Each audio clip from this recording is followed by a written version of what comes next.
So if you've been living under a rock and have not heard, Tajon Buchanan joined Inter Milan on a 4.5-year deal for a reported fee of 7 million euros, plus around 3 million in add-ons, becoming Inter's first ever Canadian player.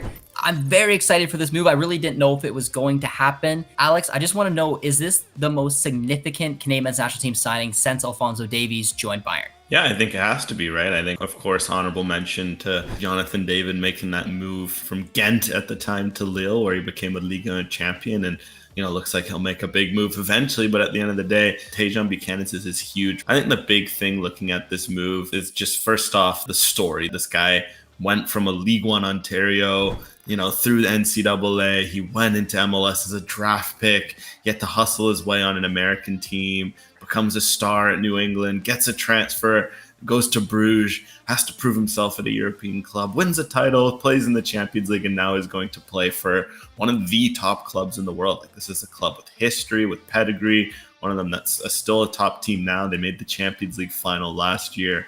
This is a team that pushes for Scudettos. They want to push for every trophy possible. This is a massive move for Buchanan, and I think it's going to really help the Canadian men's national team to have a player at a top club. At the moment, guys like Davies and David, they're top talents. They were always going to push their way to the top, but it's nice that guys like Buchanan have been able to grind their way to this level, and I think this will have a huge knockdown effect on the Canadian men's national team. This will have a knockdown effect on other players, which we can dive into. And for Buchanan personally, it's a chance just to test yourself among the best, which can only be great for him as a player. It's been a fantastic rise. And not only, like you just mentioned, did he get that big move from Belgium, he went to a top 5 league. He went to a team like Inter Milan, who are flying in a system that I personally believe he is tailor-made for. That 3-5-2, Inzaghi does not change much from it. So more than likely, when you see him probably come off the bench this season, it'll be as a right wing back, left wing back, which is fine. I'd love to see him sharpen his game a little bit more on the defensive side of things, just become a little bit more of a well-rounded player.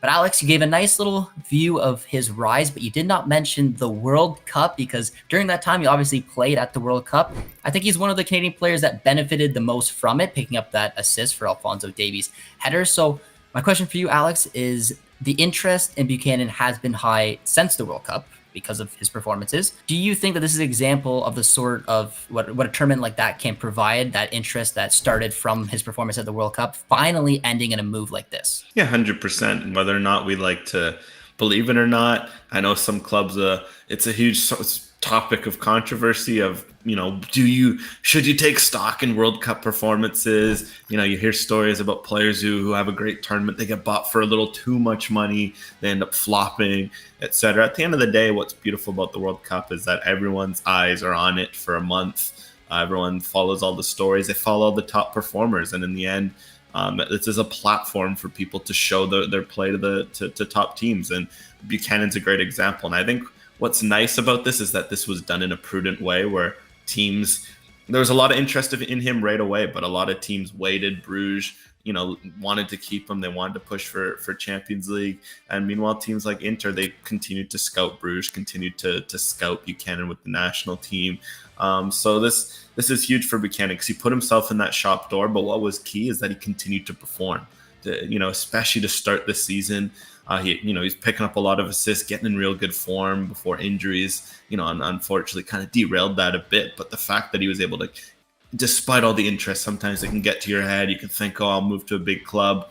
When that didn't materialize right away, he took another step forward and now has made this move. So yeah, 100%, this shows why these sorts of World Cup tournaments, they just put you in the shop window, and sometimes that can end up having an effect right away. Like, some guys like Alistair Johnson, Ismail Kone made moves nearly immediately after the World Cup. Before the World Cup was even over, they were signing new deals with new clubs. But for someone like Buchanan, it took a bit of a longer burn, but now it's helped him, no doubt, get to a top club, which might not have otherwise happened had people not seen him really shine for Canada and Qatar. Now, it's funny, you mentioned Kone and Johnson, because that's where I'm going next.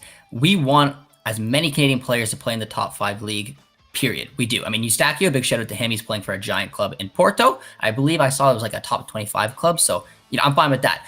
But 2 players I'm taking a look at who could hopefully get a crack at a top 5 league and follow Buchanan's suit is Alistair Johnson and Ismail Kone. So do you think that there's an opportunity now for one of those players to actually make that move? And I'm looking at Alistair Johnson just given the fact that he's at a club like Celtic, he's performing really well. He's been very consistent. Maybe like a mid-table Prem side could give him a look. Yeah, for sure. I think what's nice with this move from Buchanan is that it also could open up doors for those in the future, because at the end of the day, from what we've seen from Canadian talent, Alphonso Davies got a chance to prove himself among the best. But he's Alphonso Davies. He was a special talent since day one. Clubs like Bayern, Manchester United, PSG were interested when he was at the Whitecaps. He was always going to a top club. Ditto with someone like Jonathan David. Just given he's a generational talent. But what's nice with someone like Buchanan is that his story is very achievable for a lot of Canadian players. Buchanan's a special talent, no doubt. But like I mentioned, this was someone playing in League One Ontario at 18, 19, playing in the NCAA system, making his move out of MLS at 22. Like, that's achievable for a lot of guys. So I think that's going to be something where a lot of players are going to be inspired by this. And then I think, especially in the case of guys like Kone and Johnston, all of a sudden teams, from top 5 leagues might look like, okay, the Inter got this Buchanan guy for, 7 million euros, which is a very good fee. Sometimes, as we've seen in this transfer market, getting good players for single-digit fees can be a lot harder than you might realize. Okay, maybe they should look at more Canadians, and all of a sudden they're going to notice, oh, there's this Kone kid doing well at Watford, shining. Maybe he could be someone who can make a jump up. Maybe a Johnston. Maybe there's other names as well that within MLS. Within elsewhere in Europe that could get a look. So I think this could have a knock-on effect, because the same way that Davies and David's success as generational talents opened the people's eyes to Canada and the talent that the overall pool can provide, all of a sudden having guys like Buchanan who have gone through the Canadian system, who've had to hustle their way to earn this opportunity. Not to say that David and Davies didn't, don't get me wrong, but someone like Buchanan, the fact that he went through that tough story, teams are going to look at this, and it could pave the way for more similar stories. Who knows? Just to throw a name out there, Moise Bombito got drafted, right? He had to hustle. All of a sudden, he made the Canadian men's national team. He could be one of those players with a high ceiling that can make a jump, or an Ali Ahmed as well, who's become a bit more of a late bloomer, and that's exciting for all those sorts of young talents. Absolutely. I mean, for someone like Ali Ahmed, seeing exactly what Buchanan does, it does give you hope. It makes you excited, being like, man, if he did it, I can do it too. But focusing back on Buchanan, Alex, like I mentioned to you, I think that a big part of Buchanan's game is still very, very raw. He's got a fantastic speed. He's a good dribbler. Finishing sometimes can be a little bit questionable. That final end product is sometimes not there, but if he can go into this system and use this next 6 months to really learn and understand the way that the game is played in Serie A, and I just think become more of a well-rounded player playing in that wingback role will do him better.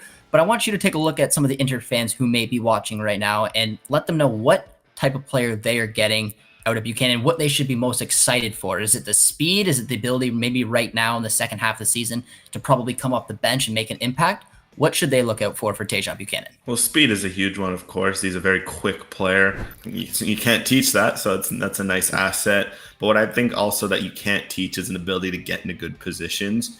And I think Buchanan does that. For him, it's dribbling is his best way of getting into those positions. He's a naturally talented dribbler. He knows how to, jiggle his way around defenders, get to the dangerous spots. Sometimes, like you mentioned, his end product can be worked on, especially on the finishing side. He's shown this year with Brugge that he can be a creator, someone who can make those final passes, those final balls. But as he's still working on doing that with consistency as well as being more of a shooting threat. But what's nice is that among wingers, it's a lot easier to teach wingers who get into good areas to make the right decisions. Whereas it can be, if they don't get into those good areas in the first place, that's harder. And I think what's nice is with Buchanan in this wingback system that Inter employs, it's perfect because it'll allow him where, because of that end product, he's been shifted a bit higher, down the pitch at times. Even at in MLS, he was playing as a fullback with New England. Because of that, at Bruges, he had to play more of a fullback, wingback. So he can play the deeper on the pitch as he's shown he can do, and he'll learn to be more responsible defensively while still improving that final product. So I think for Inter, there's a lot of potential in what he can become as an end product deliverer, and I think there's a lot of growth in his defensive game. Speed like that can't be taught, and that's a huge asset. And I think he's shown that his 1v1 defending is already solid, and I think can continue to grow. So I'd say a lot of potential for him to become an all-rounded wingback, because already he's shown glimpses of key attributes that can help him do that. Now, Canadian fans won't want to hear this, but more than likely, Buchanan's going to have to use this next 6 months as an opportunity just to learn and probably just be an impact sub. So, Alex, I want to ask you, because of the way that Buchanan has played basically over the past few years, he had a lot of minutes with the Revs. He walked into that Club Brugge side where they had the big break. They had a new coach, so he almost had a nice opportunity to slide in that starting 11 instead of just becoming a January transfer. You got to take your time a little bit more. But now that he truly is doing the January transfer movement where you're going to go into a team and you're probably not going to play that much, I do think he's going to play. But like I mentioned, if Inter Milan is playing very early and you want to watch Tajon, maybe sleep in a little bit and tune in because he more than likely isn't going to start games. So, Alex, I want to know, how do you think that's going to impact him with the national team? Because this is a player who, like I said, has got a ton of minutes over the past few seasons. Is it going to impact him at all, or do you think it's just going to make him a better player because he's in a much better league? Yeah, I think it's going to impact certain things. I think the big thing, naturally, I think his confidence will go up. I think moving to a top club like this will naturally, in the short term, improve your confidence, especially you're looking long term. Like, okay, I have a chance to legit become a starter for Inter Milan. So I think his confidence will go up. I think, just his natural ability will continue to go up just from training. But of course, if he's not playing as much to start, it's worth keeping on his sharpness, his form, not his fitness, but his match sharpness, if that makes sense. So I think from a Canadian perspective, it is really good that Canada does have a Richie Larea who's been excellent for Canada. Not to say Buchanan's going to, be someone who's on the fringes. He's going to be someone that's going to push to start. But say he comes into camps and he isn't as match sharp as he wants. For now, that Canada has that cover. And I think as Buchanan continues to get more and more reps and that sharpness goes up, combined with his confidence, the boost in ability he'll get, it'll be something where you're looking at that, over the next 2 years, he could really develop into he already is a top contributor for Canada, but it feels like he'd almost hit another level on top of that. So maybe in the short term, yeah, you might see a dip in some of those things, as you sometimes see when you go to a big club and you maybe don't start right away.